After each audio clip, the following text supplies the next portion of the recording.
For this week, we returned back to the numerical discourses, the Anguttara Nikaya, to be exploring a wonderful sutta again, this time where it's almost like a bhikkhu is being given the nuts and bolts of the practice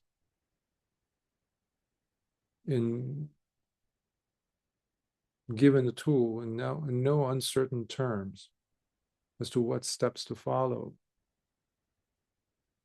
And because it's somewhat of a lengthier sutta than the usual, I wanted to just dive right ahead into it and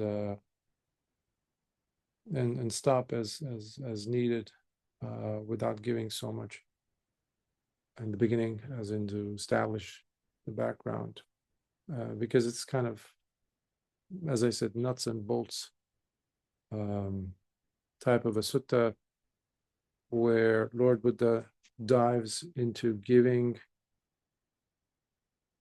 what the steps are, because oftentimes we like to make up things as we go on. We have our own opinions and ideas about a practice, the practice. We have our own version of, or versions, plural, of mindfulness or meditation. Whatever we picked up from reading this or going on this retreat or listening to this guru or this teacher, this and that becomes our practice, and we might dedicate a whole life to that without having really touched the Dhamma, because we've gone off the rails, we've done something else.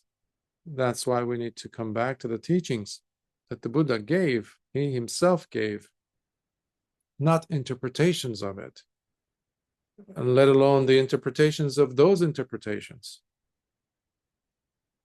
It's just gambling away one's life otherwise. And that's what many of us are doing. We are gambling away the precious time that we have left, both in this body, the finite body, which includes the brain, the health of the brain, etc.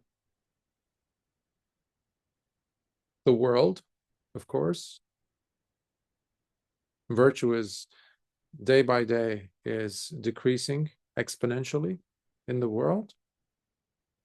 Injustices, etc., which have always been going on, nothing new, but it's just the rate of it.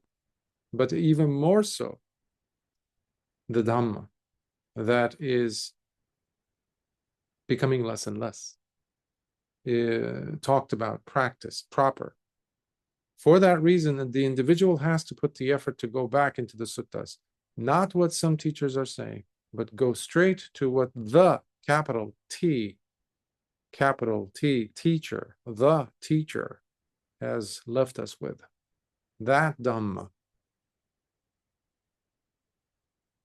For which reason we select these suttas, so that we have a way in, instead of being overwhelmed by the number of suttas, etc. No, that's not an excuse. So these suttas are here for us, and that's why we're exploring them, so that you can pick out, if you're going to pick out anything, pick out from the suttas and make it your own. That's more than interpreting anything, making your own version. No, you're going to the source, because you already have your life as a lab to experiment these principles with, to see, to match, to see, compare in a healthy way and see, okay, what is not sticking? Why is this not working for me? Why, could it be that I misunderstood this? Let me go back. So that's healthy curiosity, which each of us owe it to ourselves, because each of us have come here with one life to live, one body to use. How are we using this body? How are we using this one life that we have now, this time around, where the Dhamma is still available? So with those, try to see if you can continue listening while you quiet the mind, calm the heart, unify your attention, and with focal attention, listen to the words of Lord Buddha. This is from the last book of the Anguttara Nikaya, which is book 11. So Anguttara Nikaya 11.9, from the Ekadasaka Nipata, the 11th, book of the 11th. The sutta's title is Saddha Sutta, or sometimes translated as Sandha Sutta, the Venerable Saddha. At one time, the Blessed One was living at Nadika, in the brick house. It was then that the Venerable Saddha approached the Blessed One, and after paying his respects, he went and sat to one side. Then the Blessed One said this to him: Saddha, while meditating, your focus must be like that of a thoroughbred horse, and not like that of a wild colt. And why do I say this? Because, Saddha, when the colt is brought and tied securely to the wooden feeding trough, he is fully self-absorbed, while obsessively thinking to himself, food, food. And why does he do so?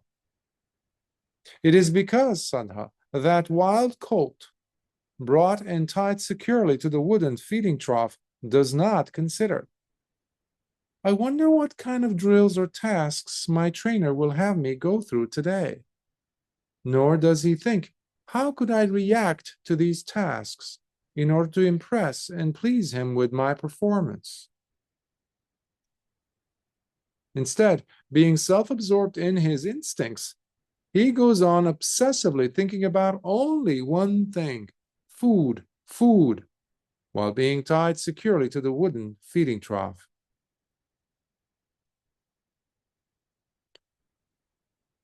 The thoroughbred horse, a stallion,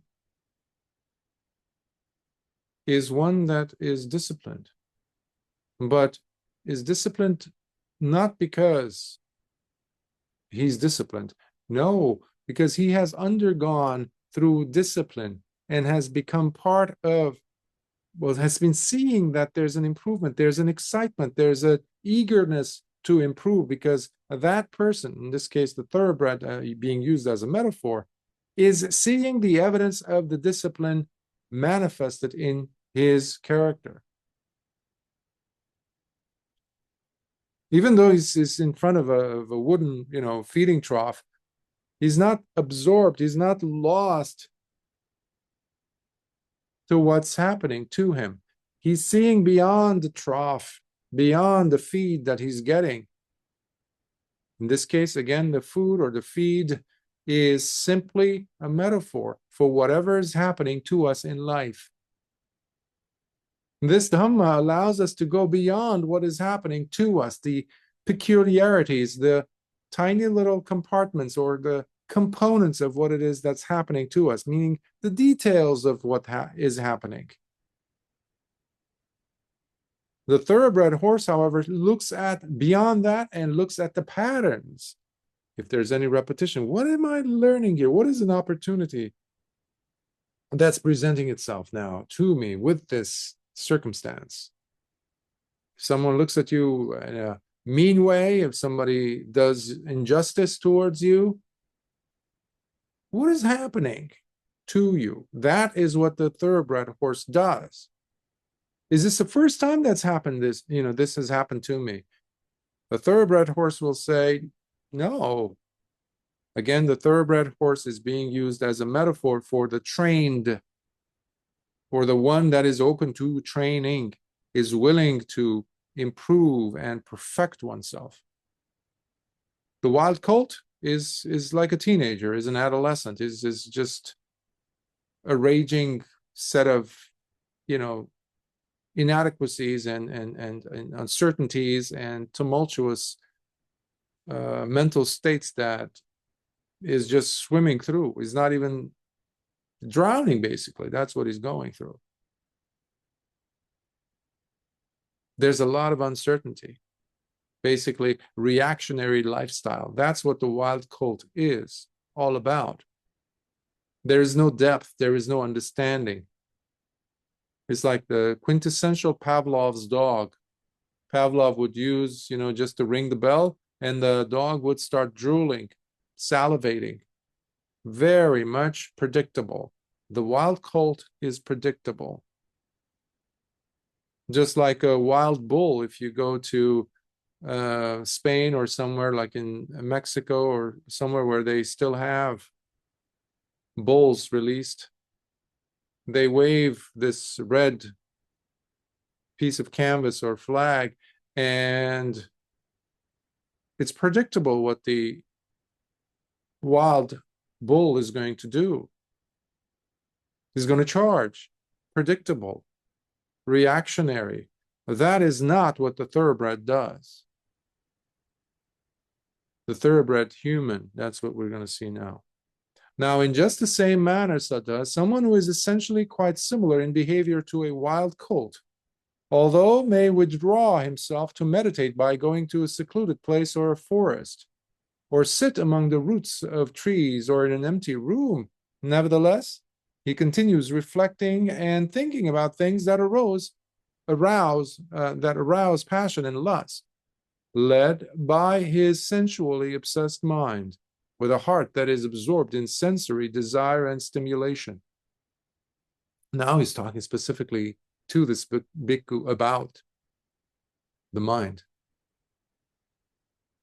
his mind, the bhikkhu's mind, because the bhikkhu is, for all intents and purposes, on the outside looks like he is secluding himself. I mean, he's a bhikkhu, right?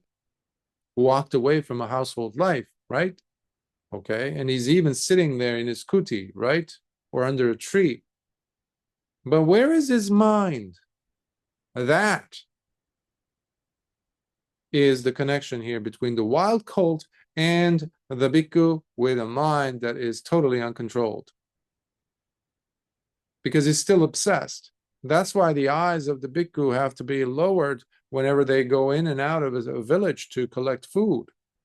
But nowadays, we don't just have that. Rare it is to find any such situation where, if it happens, it's just to maintain the tradition in some way. But almost every bhikkhu out there living in the world, even those living in villages in Asia, have cell phones.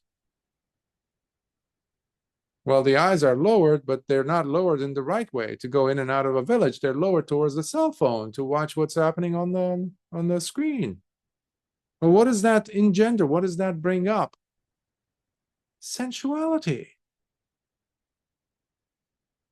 So the person is sitting in his kuti. What is he doing? The mind of a colt. That's what, there's no control. Temptation. Run about. Just run amok, actually, of his mind and what he's supposed to be doing. So while being overwhelmed by the agitation of sensual desire, that inferior man who is like a wild colt does not come to know, let alone experience, as it truly is, the way of stepping out and freeing himself from the snare of whatever sensual desire that may have surfaced in his heart, the moment it occurs. The moment it occurs. That's why you have to be online, in a sense, online with your mindfulness, online with the 6 sense spheres. The 6 senses, basically, the internal and external. Internal here would mean watching the ear whenever something comes triggering it. If you're a bhikkhu and you hear a woman's voice, instead of being pulled into the details of, oh, that sounds so attractive, it sounds so lovely, it's so innocent, this and that, already you're lost, you're gone. Online with your own sense perception of that, in this case, the ear. You're observing what's happening in the mind because of that trigger, not the content. Just like the content of food in the feeding trough. Food. In this case, Oh, sound, sound, sound, lovely sound, sound. Oh, sensual. Oh, lovely, lovely sound. I wonder how she looks. If she has such a beautiful voice, I wonder how she. You're already gone in Papancha land. But it happens so fast. Who's going to keep track of that? How will you know? You will know when you're far gone off the reservation. 10, 20 minutes later, you realize, oh, I'm in robes. Oh, I'm supposed to be a bhikkhu practicing. I'm supposed to be practicing. I'm supposed to be mindful.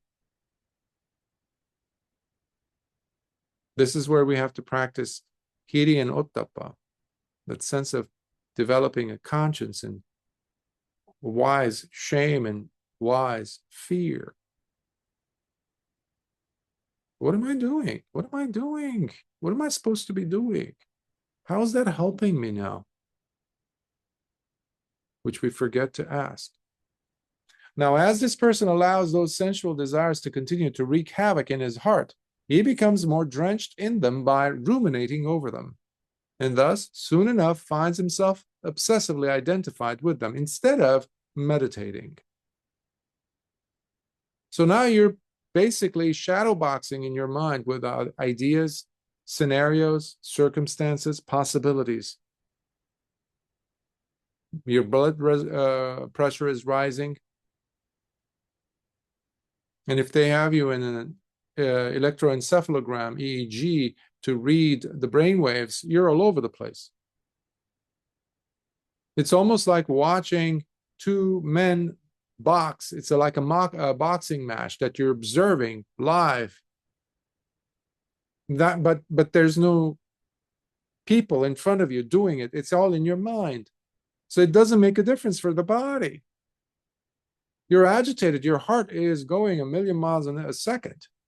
The frequencies are all off whack. There's no calmness to be gained. There's fighting going on in you.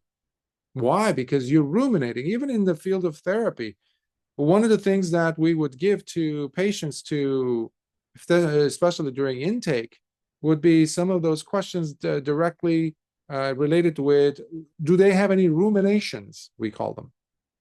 Do they keep pondering about scenarios that could not, maybe, but still, nevertheless, they're playing a role in their mind, in their thinking, in their behavior, ruminations. So they have to check that box. That gives the therapist an idea, at least, of what he has to, what they have to do, how to approach the case. Even in the field of psychology, therefore, therapy, these are detrimental factors in the person's thinking. Lord Buddha is already talking about 2,600 years ago. Why? Because they wreak havoc. They do the opposite of what meditation is supposed to do.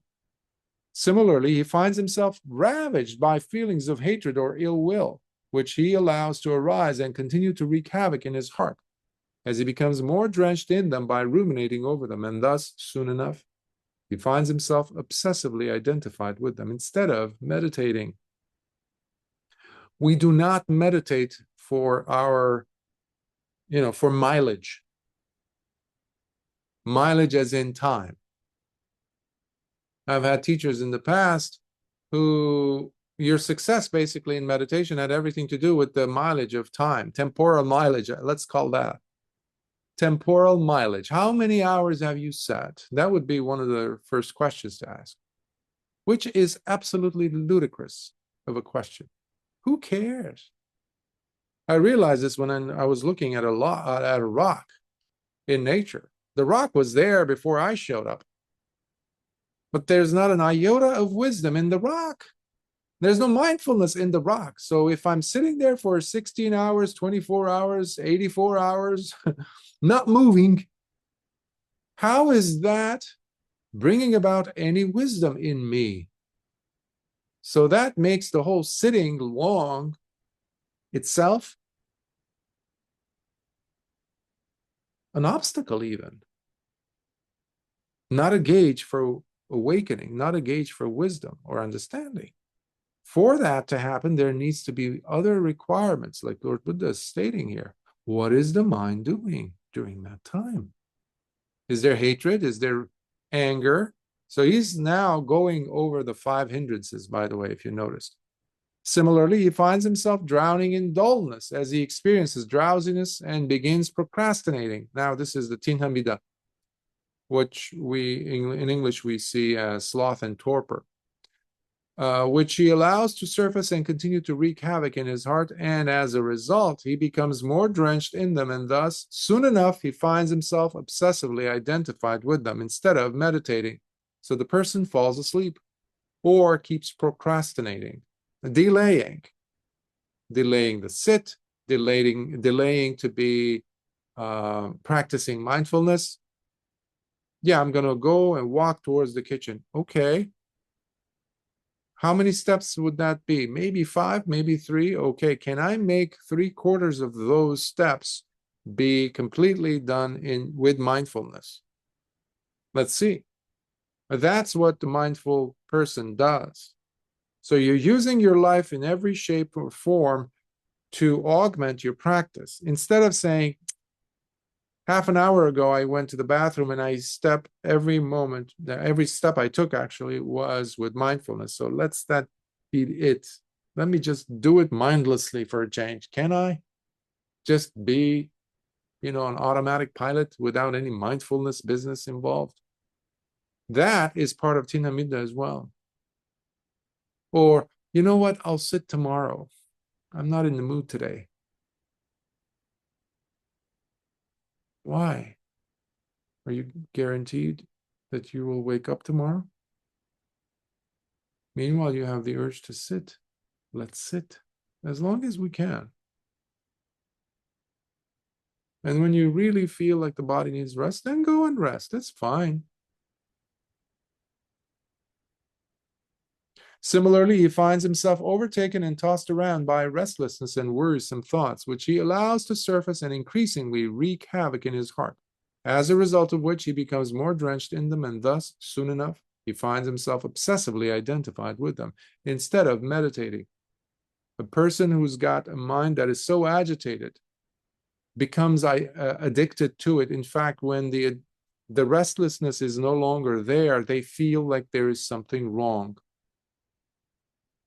They have to be doing something. And unfortunately, majority of us now in the world of agitation, that has become the norm, is becoming the norm rather. So that we need to pull ourselves back and say, no, the agitated state of heart is not normal. We need stillness, we need calmness.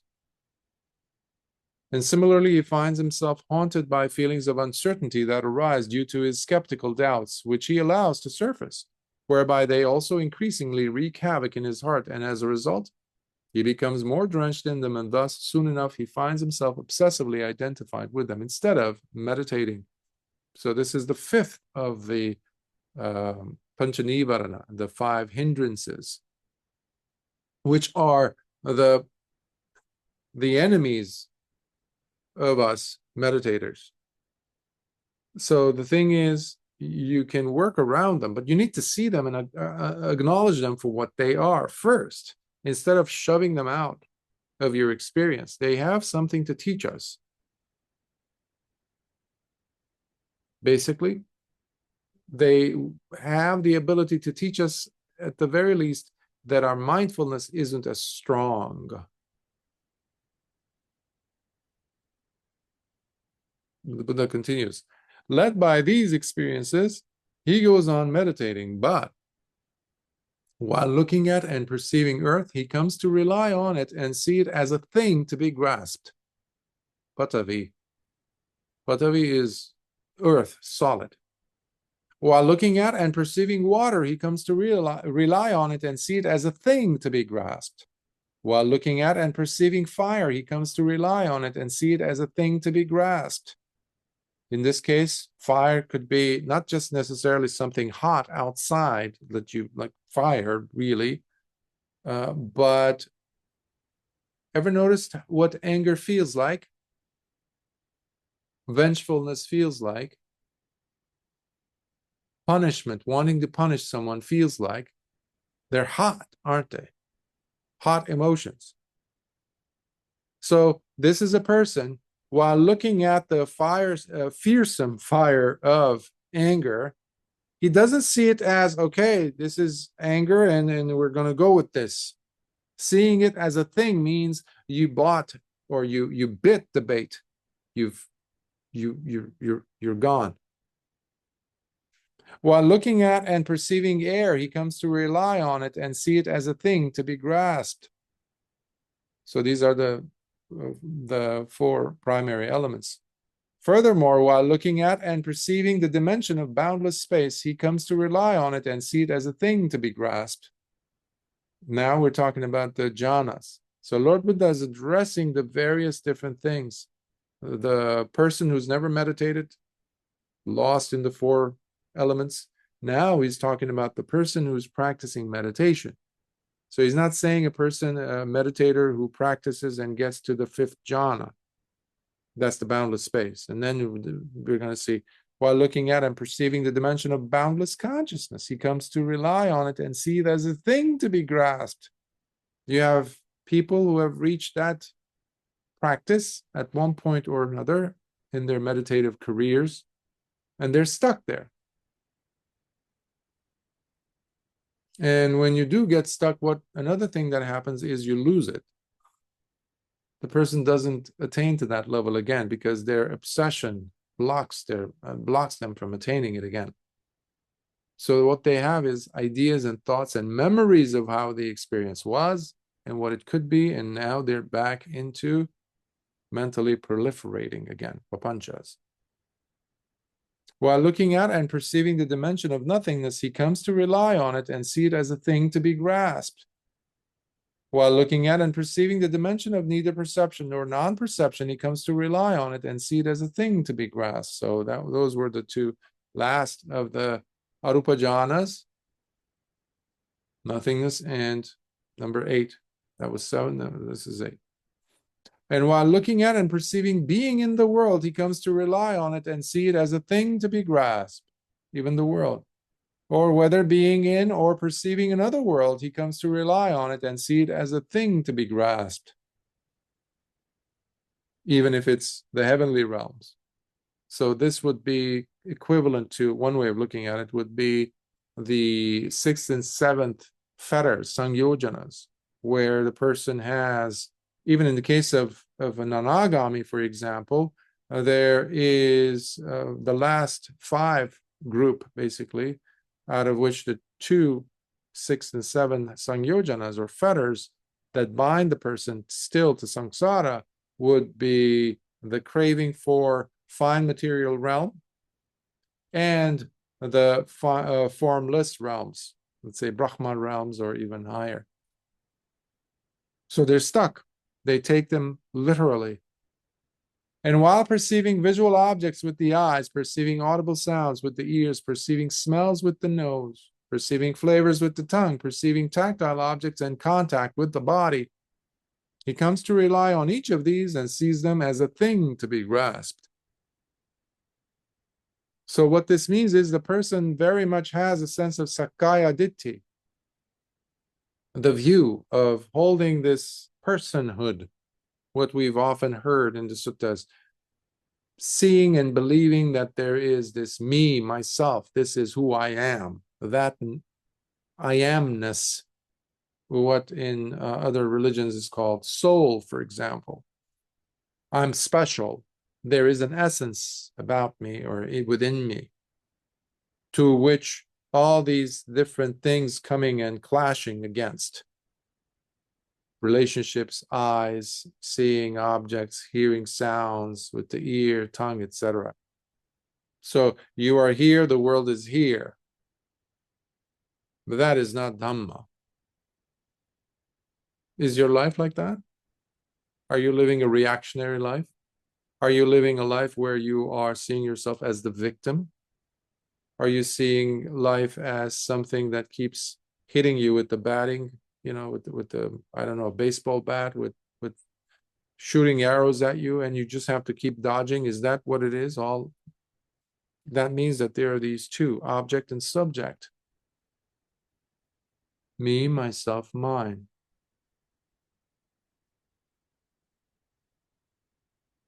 That is how someone who is essentially like a wild colt meditates, Saddha. In a nutshell, Lord Buddha says that is what the colt does. On the other hand, Saddha, when a fine thoroughbred horse is brought and tied securely to the wooden feeding trough, he is not self-absorbed, nor goes on obsessively thinking to himself, food, food. And why does he not do so? It is because, Saddha, when that fine thoroughbred horse is brought and tied securely to the wooden feeding trough, he considers, I wonder what kind of drills or tasks my trainer will have me go through today. He's excited to be trained. When you wake up in the morning, do you say, I wonder what challenges I have to learn from, instead of, I wonder how many blows life will throw at me, how many strikes, how many rockets of displeasure is going to be shot at me. Again, the victim comes in. Versus, I wonder what lessons I'm going to be able to learn and overcome, challenges to learn from and overcome. So there's an eagerness. That's what the thoroughbred does. Also, he thinks, how could I react to these tasks in order to impress and please him with my performance? So this is the horse thinking about the trainer.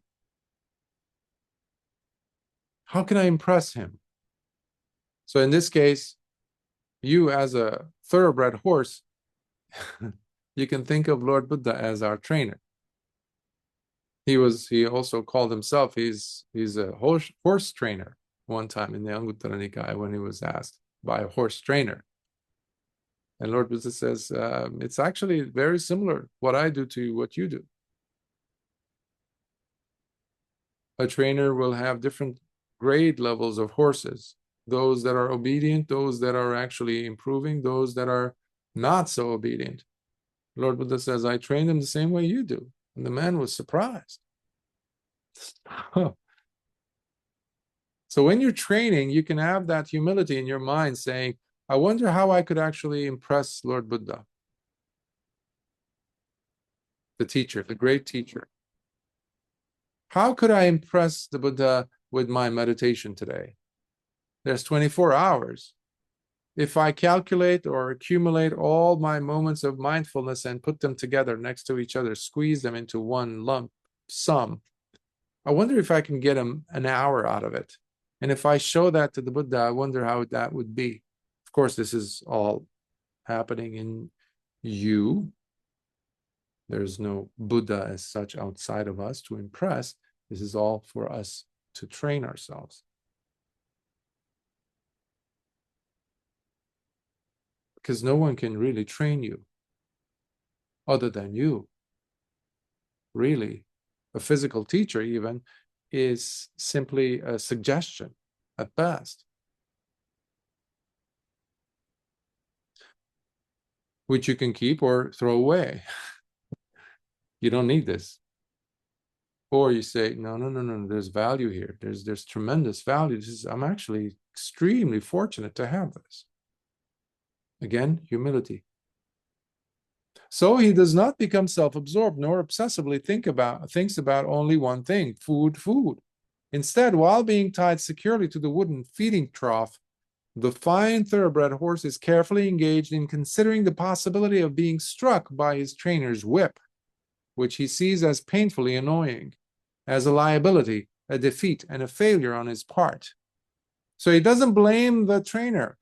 He says, oh, you hit me.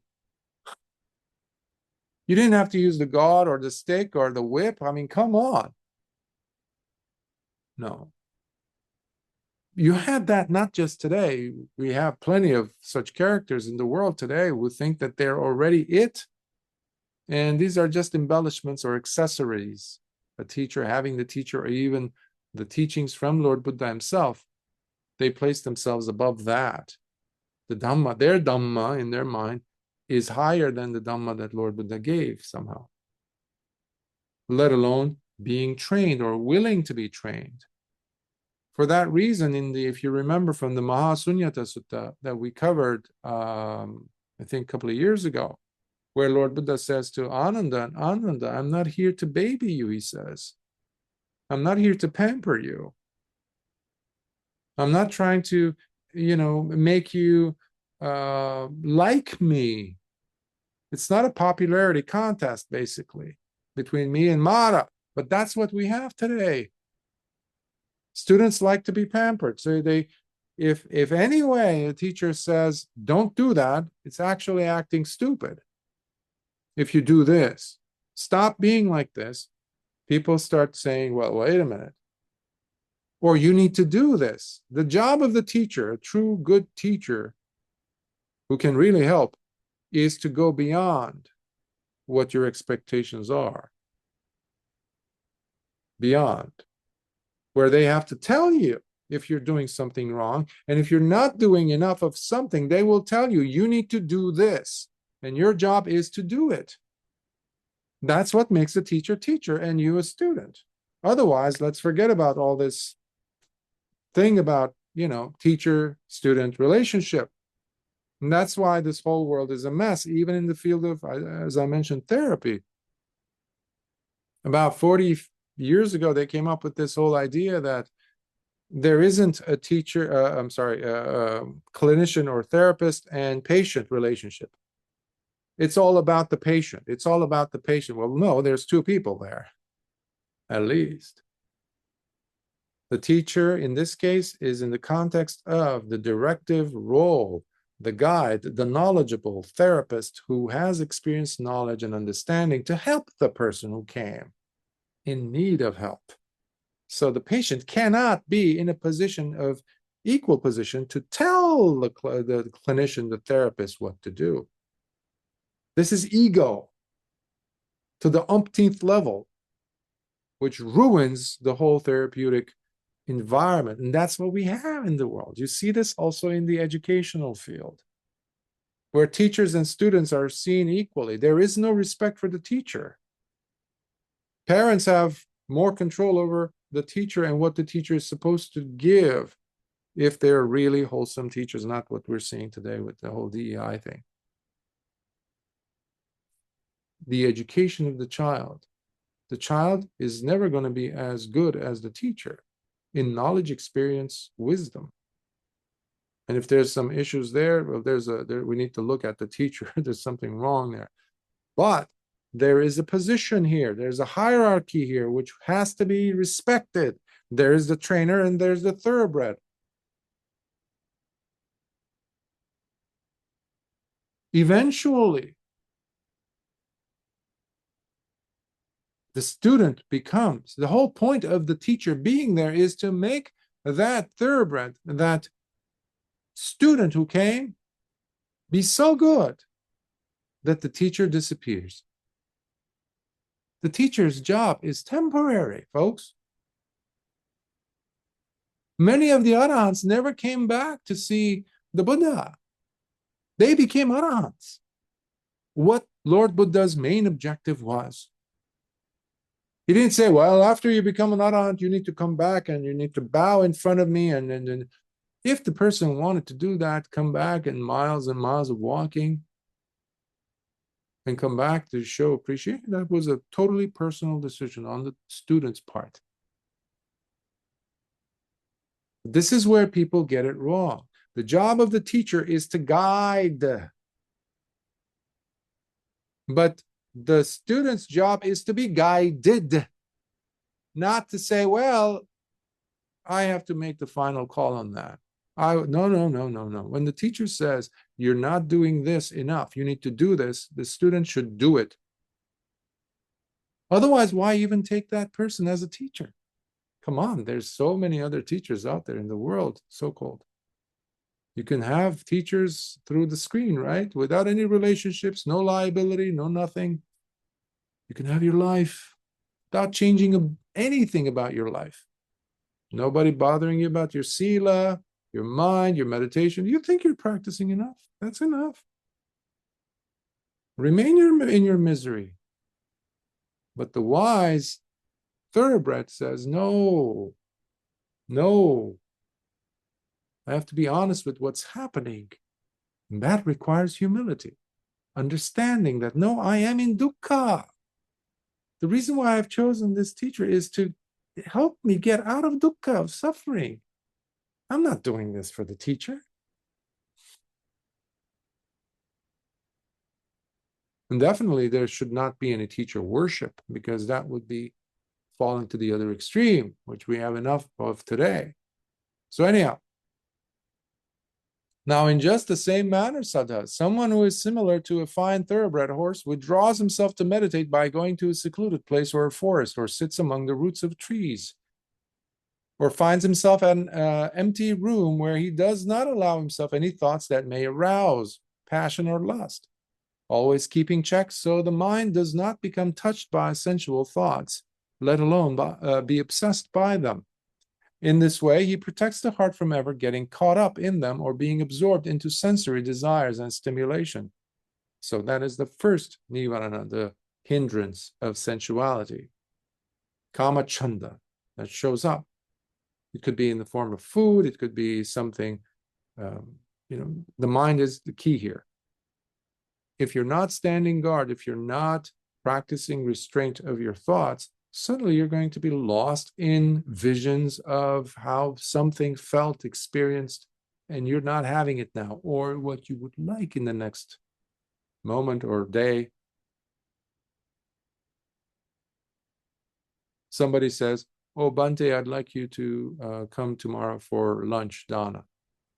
Already you're sitting there in your kuti, you're thinking about what possible foods are they going to be preparing for me. Oh, they know I like this kind of biryani. That's lust, sensuality. How could you practice with that? You can't, unless you see, oh, well, there you are. Sensual lust. Oh, you arose. Okay, I'm going to make you now my object of meditation. That's what a thoroughbred does. That's what Lord Buddha is saying here. In the same way, while being restrained in his mind from experiencing the agitation of sensual desires. Oh, I just read that. Who is like a finder, does not come to know and experience as it truly is the way of stepping out and freeing himself from the snare of whatever sensual desire that may have surfaced in his heart. The moment it occurs, relinquish it on the spot. So as this person protects himself from any sensual desire rising, let alone remaining in his heart, he does not become stuck in them, nor ruminates over them. And thus, soon enough, he finds himself freed from them as he goes deeper in his meditation. Similarly, he restrains and protects himself against feelings of hatred or ill will that may have arisen, not allowing them to be perpetuated or agitate his heart. Therefore, he does not become stuck in them, nor ruminates over them, and thus, soon enough, he finds himself freed from them as he goes deeper in his meditation.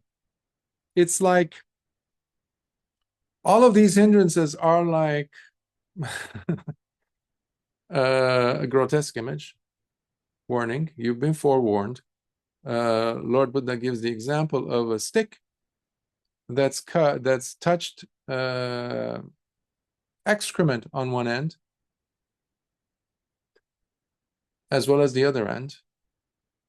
Wet excrement, somebody's diarrhea, okay? That stick has been touched on both ends with that.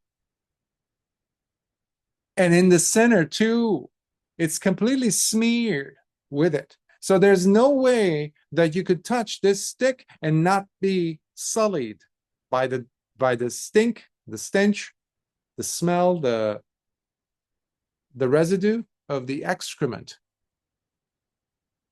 So you cannot be a little bit sensualized with the hindrance of kamachanda showing up, or anger. Well, I just need to get myself this moment of asati, a little bit of space, Bhante. Can I have to myself and this anger? Can I just indulge a little bit in this anger and hatred towards this thing because it's justified? They did this to me, so I have to be a little bit angry here. I promise I'm going to come back to my meditation. It's like somebody is saying, I'm going to touch that stick on one area and not get smudged. No, the whole thing is covered with excrement. There's not a safe place for it to be touched. That's how the hindrances are. So we need to see beyond the food or feeding trough, beyond what is being offered to us. Look beyond what this experience is doing to me. I'm agitated. Okay, I'm agitated. Why am I agitated? Well, she looked at me in a certain way. Or he did this, or he said this to me. Or he's not doing this to me. They're considering me as subhuman or less than. And what is that doing? It's ooh, there's fire. Okay, there's fire. So I just drop them, that image, who they are, what they are doing to me. I drop that and I localize in the experience that I'm having as a result of that. So I drop them. So there is no object-subject relationship. This is when you are going beyond me, myself, and what is mine. This is beyond Sakkaya Ditthi. This is beyond my individuality. You are looking at the experience fullness as it is. Things as they are, Lord Buddha says. Yatha bhutang prajanati. That is key in being a noble disciple. In understanding the Dhamma, you have to see what you are undergoing, minus whatever the world is offering you, or authors, this, that, he did, she did. The world, Mara even, this is what's happening. We can't give Mara so much credit, you know. Sometimes that's what I notice is happening in the world of Dhamma, or practitioners. I'm responsible for this. Okay. I don't know where it came from. I'm not going to be Sherlock Holmes here. I'm going to simply see what's happening as it's happening. Okay. That's why you need to come back to the body and see what's happening. Suddenly you're going to notice your body temperature slowly reduce from this agitated, hot state. And suddenly it vanishes. Well, that is practicing satipatthana, because you saw the beginning. You are at the peak of it, which is where everybody falls and fails. They get sucked into the story.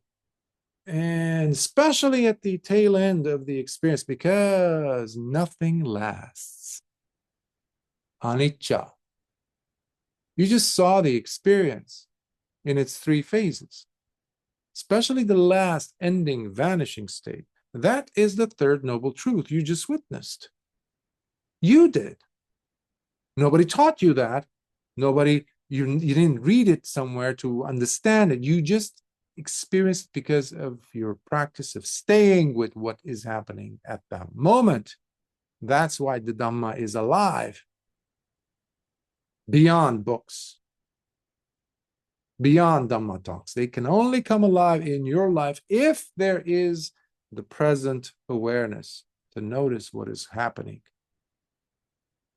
Similarly, he restrains and protects himself against restlessness and worrisome thoughts that may have risen. Oh, I just jumped the Tinhamida part. He restrains and protects himself against drowsiness and procrastination. Then there's the paragraph on restlessness and worrisome. The sutta again is available. I just finished it yesterday, retouching it because I first translated it a few years ago. I retouched it yesterday, and it's online. So please print it, carefully go over it, because it has so much to help you with. It's a map, it's a roadmap for success to Arahantship. Use it. So I'm going to jump because I want to save time. It's all there, though. The whole complete sutta is there. But I'm going to skip through to make good of our time. So he restrains and protects himself against skeptical doubts that may have arisen, not allowing them to be perpetuated or agitate his heart. Soon enough, he finds himself freed from them as he goes deeper in his meditation. You feel light. You don't have to tell anyone about it. You feel light. You've overcome a terrible enemy. Who? What enemy? Your hindrances. Your hindrances, everyone else, every real enemy you thought real enemy outside of you, who was causing you this and that, turmoil, whatever, pain, injustice, they were simply doing you a favor. How? Well, they were bringing these hindrances to you closer, more smaller packages of time, faster and faster, so you can improve. Instead of being like the bowling pins with these bowling balls coming at you, you look at things differently now. Led by these experiences, he goes on meditating while looking at and perceiving earth, but without relying on it nor seeing it as a thing to be grasped. While looking at and perceiving water, fire, air, but without relying on it or seeing it as a thing to be grasped. Furthermore, while looking at and perceiving the dimension of boundless space, boundless consciousness, dimension of nothingness, dimension of neither perception nor non-perception, but without relying on it nor seeing it as a thing to be grasped. So whether you're in or out of a jhana, or unable to get into a jhana, you're seeing beyond it.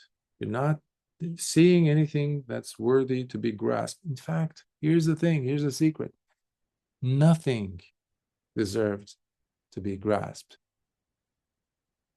Nothing, including the Dhamma, including Nibbana.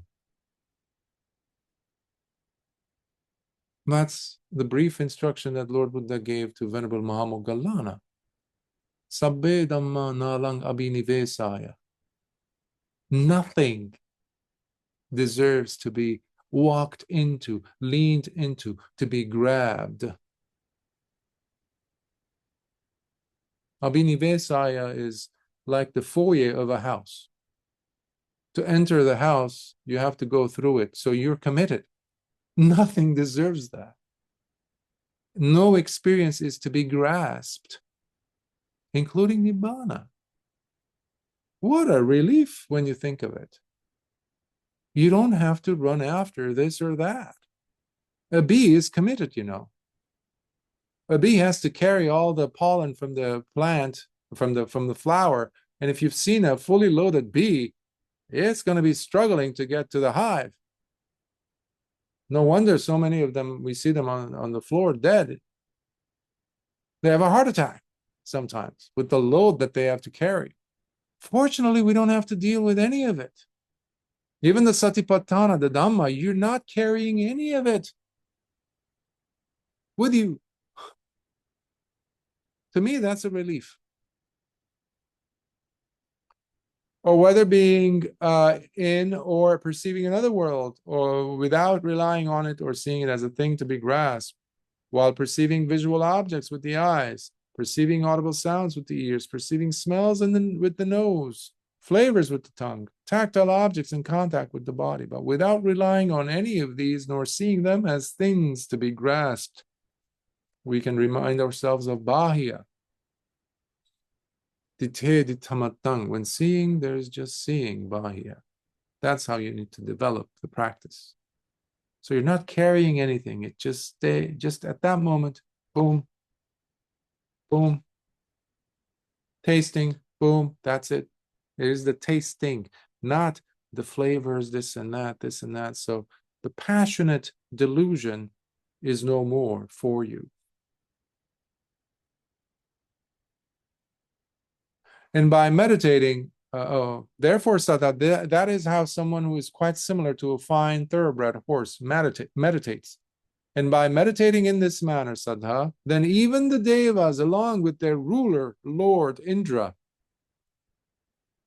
Sakka, basically, as well as Mahabrahma himself with Pajapati, bow down to him as they pay homage from afar and declare, "Homage be to you, O Venerable, O thoroughbred among all mankind. Homage to you, O highest and chief among all men.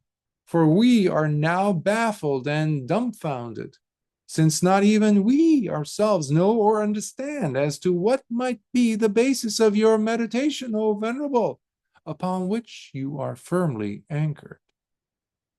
The gods, the highest of the gods, will have to scratch their celestial heads to figure out what is it that you are using as your meditation object. What state of mind are you in? They were completely baffled when they used to come to Lord Buddha when he was in Arahatapala. They couldn't. They had no idea. They're like, do you know? No. Do you know? No. People that have been dedicating their lives to building altars and churches and synagogues and mosques and all these things, they're completely dumb compared to standing there. They have no idea. And this is not just for the Buddha, mind you. Any one of his students who attains to that level. Even the gods have no pride when it comes to that. They bow down to bhikkhus, to nuns who have attained that state, because they see it like it is. And it baffles them because they have no idea what it is. But it will be the experience of the Arahant. When the Blessed One spoke these words of instruction, the Venerable Saddha asked this question while addressing the teacher. But Bhante, how exactly does the person who is like a fine thoroughbred horse meditate when he looks at and perceives earth, but without relying on it or nor seeing it as a thing to be grasped? So this is a very, he's a matter of fact. Remember I said it's like a how-to, it's a toolbox. Well, there needs to be humility on part of the student. In this case, we are seeing that. Venerable Saddha did not say, I'm going to go and do whatever I know to be the thing for me, meditation. No, he's seeing that Lord Buddha talked to him about this, and he pointed out and he listed exactly his own challenges with the hindrances, nivarana. And now he's saying, okay, I don't know any of this. Bhante, how does that look like? What is that? When I look at water, earth, air, fire, how can I not see it as a thing for me to grab? So he says the same thing about water, fire, and air, and the same thing about the boundless space, looking at perceiving the dimension of boundless space, but without relying on it. Same thing with boundless consciousness, but without relying on it or nor seeing it as a thing to be grasped. Same thing with the dimension of nothingness, which is the seventh jhana, but without relying on it nor seeing it as a thing to be grasped, or the neither perception nor non-perception, or looking at perceiving being in the world, but without relying on it nor seeing it as a thing to be grasped. That means your position, your identities, your titles that you've received, good or bad, people's relationships to you and the role you occupy in life, how they view you, not to take it as a thing to be grasped. Talk about release of pressure there. When you no longer have to follow the titles that others have given you, identifications that you've even probably have taken upon yourself to carry. That's why death is such a release for so many people, if they can recall it afterwards, that is. Or when he is in or perceives being in another world, and while perceiving visual objects with the eyes, perceiving audible sounds with the ears. So he's now asking, using the exact formulation of words, but he's saying, how, Bhante? And he's going to say, whereby in witnessing this, even the Devas will say, we are completely baffled. The Blessed One then replied, while instructing the Venerable Saddha, here, Saddha, while meditating, such a thoroughbred and superior person, when looking at earth, does not become identified with it, because he will be perceiving it for what it truly is, something insubstantial and passing. Therefore, earth as a thing simply vanishes for him. Imagine what a relief it is when you look at someone who's mad at you, angry at you, saying bad things to you, but in the context of work, a career. I realized this years ago when I would, be in a setting, in a job setting, or like whether it was a therapy, working in the field of therapy, working in an agency, or academia, or whatever, I would look at this person who's just being mean, uncaring, or even hurtful to me, let's say. And then I would say, okay, I can engage, I can lock horns with them, or I could just bite the bullet, or just buy myself some time until the week is over.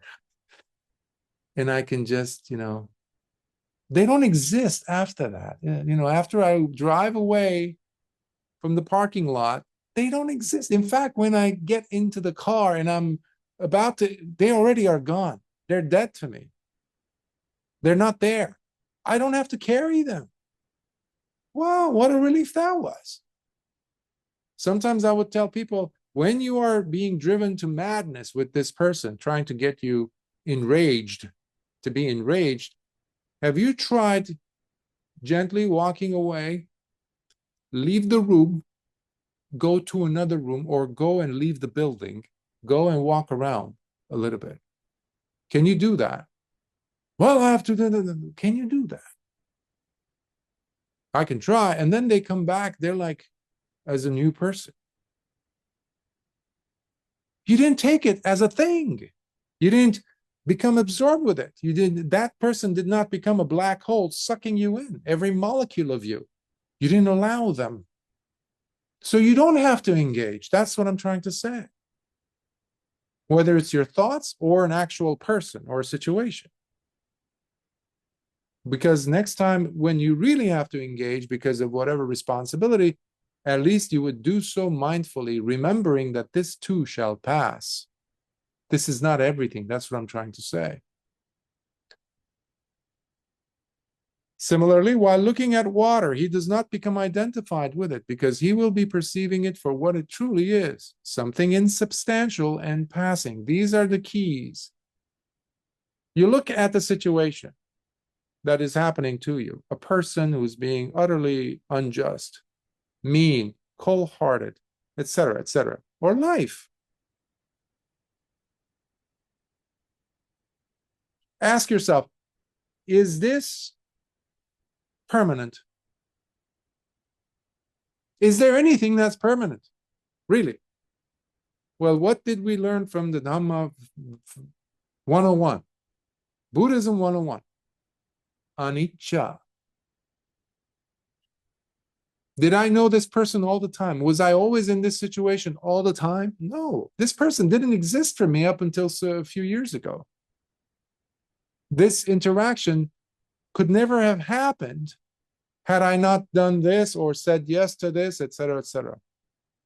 So that means that this person is not going to be doing this to me indefinitely, forever and ever and ever. Well, first of all, there is no forever and ever and ever. So that's already a release, a relief. That's one. Anicca is not always a bad thing, I keep saying to people. Anicca means that the pain that you have now is impermanent. So it's not just the good things that are impermanent, it's the bad things too, especially the bad things. The headache you have, I promise it's going to go away. Wow. Can you bring that in at that moment when things are hot, when you are at the peak? Because the moment you stay with that peak state, and then you're going to notice something inevitable. It will happen every single time. Because all things are conditioned, sankhara, sabbe sankhara, aniccati. They are impermanent. Conditioned things are impermanent. So that means it's going to come to an end.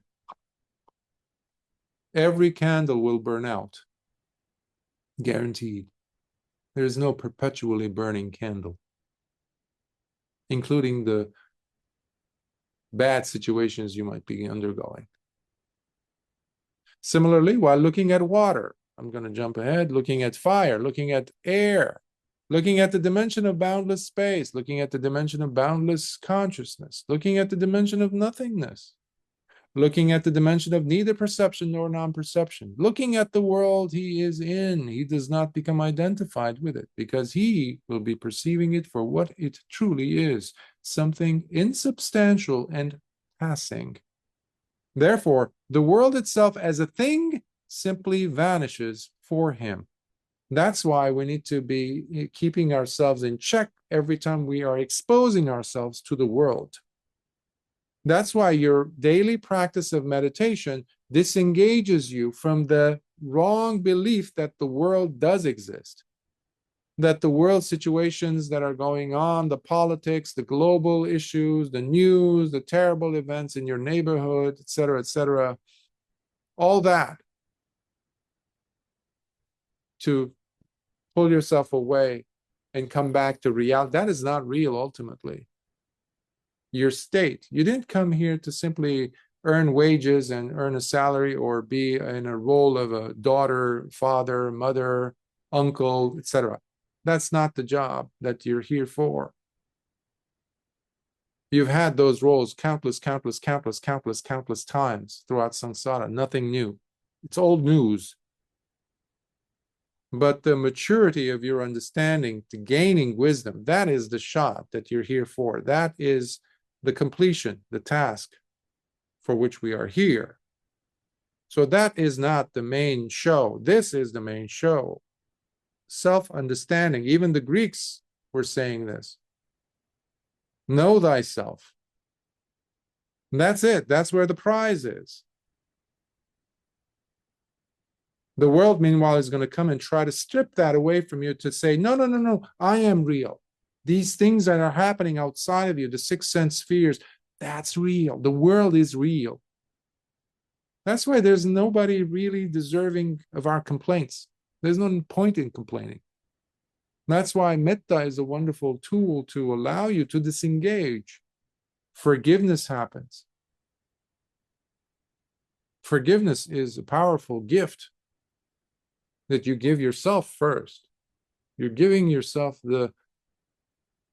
forgiveness first for having yourself gotten into these jams, these different things, these whatever it is. And that stops you from using, the club to beat yourself with. How could I? I should have had, I should have known. There were so many signs. No. You come here, you stay here, you observe, and you give up, you let go, relinquish. Don't step in. Don't step into the house. Sabbe dhamma abhinivesaya. Nothing is worth to be clung to. Nothing. While looking at the other world in relation to this one, while looking at the visual objects with the eyes, perceiving audible sounds with the ears, perceiving smells with the nose, flavors with the tongue, tactile objects with the body, he does not become identified with any of it, because he will be perceiving each of these for what it truly is, something insubstantial and passing. Therefore, he will not be perceiving them as actual things. Hence, they all simply vanish for him. Because life is going to come and make them vanish for you either way. The thing that you even tried to grab, guess what? This body is going to drop dead one day, or at least theirs will, one of them. So that's going to be stripped away from you. But what many people do is they grab their anger, they grab their lust, their cravings, and they take them to the next life. And now they need authors, they need characters to slap these emotions onto. And we never run out of those characters from life to life. And there's no learning, there's no wisdom for such people. And they are the majority. Let's not be that way. In this manner, Saddha, such a fine thoroughbred of a superior person goes on meditating while looking at and perceiving earth, but without relying on it nor seeing it as a thing to be grasped. Do you see the circle that Lord Buddha made? He gave the explanation, and now he's coming back to answering the specific questions that Venerable Saddha asked. And he's saying, this is how you do it. Receiving water, fire, air, receiving the dimension of boundless space, boundless consciousness, dimension of nothingness, neither perception nor non-perception, perceiving the world, perceiving another world, and seeing with the eyes, sounds with the ears, everything that is coming into your sphere of recognition, understanding. Nothing is grasped because the person realizes the insubstantiality and the transitoriness of everything. So there's nothing to hold on to, nothing to, crazy glue yourself to, no matter how the emotions might be scintillating or trying to grab your focus. Therefore, Saddha, that is how someone who is quite similar to a fine thoroughbred horse meditates. And by meditating in this manner, Saddha, even the Devas, along with their ruler, Lord Indra, as well as Mahabrahma himself with Pajapati, bow down to him as they pay homage from afar and declare, "Homage be to you, O Venerable, O thoroughbred among all mankind. Homage to you, O highest and chief among all men. For we are now baffled and dumbfounded, since not even we ourselves know or understand as to what might be the basis of your meditation, O Venerable, upon which you are firmly anchored." Sadhu, sadhu, sadhu. So grateful that we have these suttas available, and which we are trying our best to revive and bring to focus. Because the tendency that we have is that our situation is unique, our world situation is unique. I am unique, each person that is, thinking that we need to pull ourselves out of such delusion, because the things that we undergo, the things that are happening in the world, have been happening all throughout time. The delusions that Lord Buddha is addressing were the delusions of the people who lived around him, like Venerable Saddha, we just saw. But how is that different from my delusion, from your delusion, our delusion here, 26 centuries later? So we should not look at ourselves as being the exception. That's what I'm trying to say.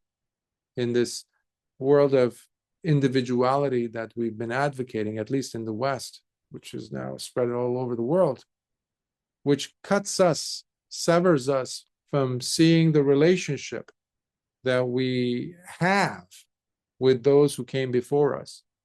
And by the same token, the knowledge that was brought to them and helped them to recover from pain, suffering, dukkha, basically, is the knowledge that will cure us from our diseases, the worst of which is the delusion of being passionate towards life. In a world where everything is about passion, isn't it? The world is teaching us, training us, coaxing us to be passionate about it, to be involved, to be lost in emotions. That's the language of Mara, you can call it. That's the language of ignorance, avidya. And that's why avidya paccaya sankhara, Lord Buddha says. It is from that ignorance, from that willful ignoring, that the sankharas, the habitual drives, show up, which keep this hamster wheel going for each of us. But it can go so much, so fast, so intensely that people lose interest in the Dhamma. People lose interest because they take it to heart. They take it as being real, the passionate living in this delusional world, where you have less and less and less and less people interested in what the Dhamma was saying, what the Dhamma has to offer to give us release from suffering, individual suffering. If there's anything individual, that is that. Suffering that is individual and suffering that is gone in the form of Nibbana, that is also individual. No one can give that to you. So our goal is to make sure the Dhamma continues in each and every one of us as we practice, because that's the surest way to maintain that the Dhamma that Lord Buddha, the doors of the deathless which he opened for us, stay opened. These are not just some inspiring words I'm trying to say, but the Dhamma can only survive if we practice. In a world that is trying to stifle and kill and suffocate the Dhamma from our lives, we have to do the opposite. We have to bring it in. Every moment of sati you bring into your house, into your life, breathing life into this practice, into your life with these suttas, can really help us to get rid of suffering, ours, and at the same time, it's a double whammy when you think of it. The Dhamma will last a very long time.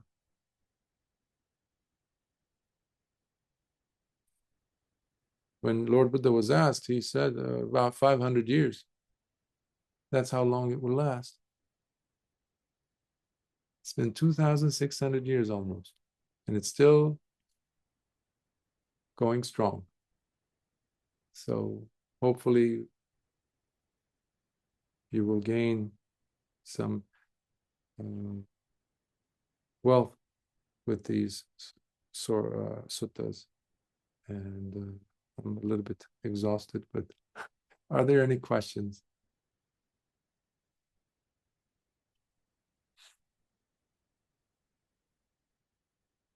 Okay, then let us transfer some merits.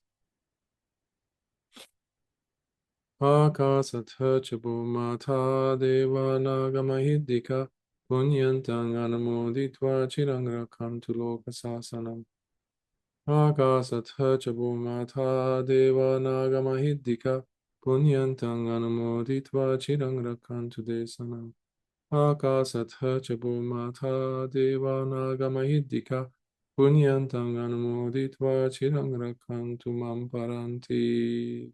Sadhu, sadhu, sadhu. May you be able to liberate yourself from your suffering every moment, every day. Your liberation does not come from anyone else. It will not come from anyone else, anywhere else. It won't come from ideas. It won't come from sankharas, habitual drives, such tendencies. It will come from your own understanding. And all these are just suggestions. All these are, even the ones that Lord Buddha has shared so selflessly for 45 years, which we are now reacquainting ourselves with, reintroducing ourselves to. What do you want to do with them? They are useful. That's what all my words that I've shared with you today are trying to say.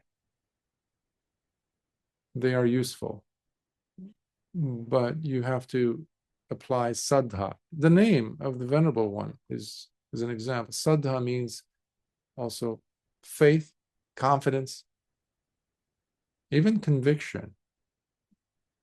Week after week, you're here. Why? Why?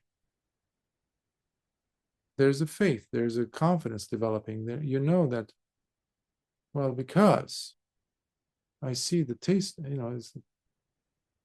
proof is, in the pudding, as they say. Okay, you see the value of it. Invest a little bit more of your awareness into it. Soften your attitude and your mind, and practice without looking back. Saddha is the first of the 5 hindrances, the faculties, spiritual faculties. The first is Saddha, second is virya. If you don't have Saddha, you really do not want to invest any more of your energy, perceiving your effort into it. with which you will be able to apply mindfulness. Mindfulness doesn't show up, doesn't fall from the sky into your lap. You need to have some faith. That's why Lord Buddha placed it as number one. Saddha, Virya, Sati. Then comes mindfulness. Okay.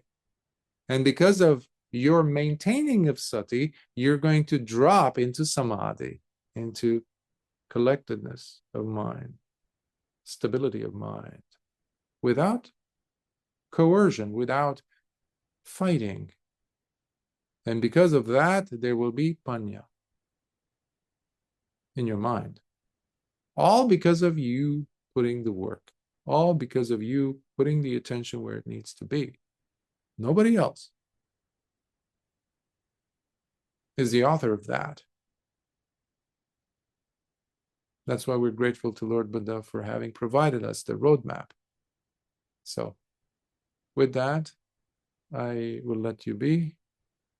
And until next time, be vigilant. Life could be stripped away from us, slip away from us any moment. The health you're enjoying now might be taken away from you in a glimpse of an eye, just a tiny little minuscule of a millisecond can be taken away. So may you live fully in that regard, with the Dhamma in your heart as your true refuge. Sukhi hotu.